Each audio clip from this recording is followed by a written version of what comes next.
Semifinal!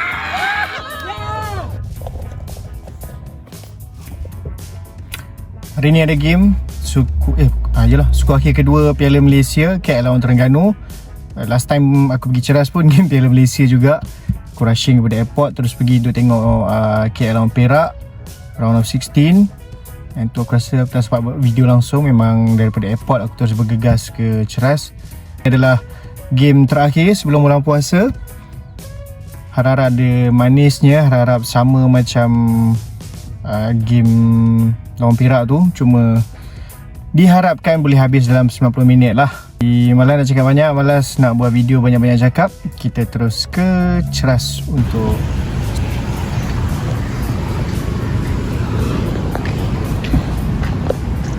so dah sampai stadium Ceras. Jauh juga kena parking sebab diorang ada nak buat event kot untuk bulan puasa ataupun untuk bazar nanti. Jauh gila.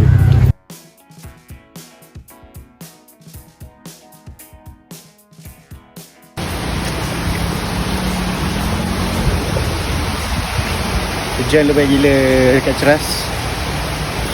Kalau hujan ni tricky sikit lah sebab KL season ni banyak main bola bawah. Jadi kalau padang lecak tu akan kacau lah sebab ada ramai player yang boleh dribble. Pawi, Nicolau. So hopefully benda dia tak mengganggu dan lebih pada bagi advantage kat KL lah.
For the past couple of games,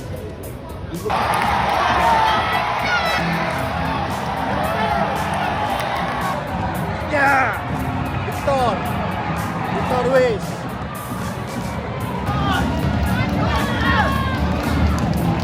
Lawan bola! Yeah!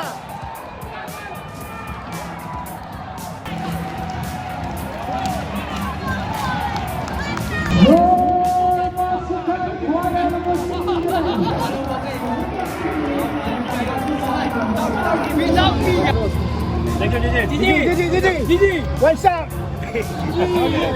Semifinal! Come on!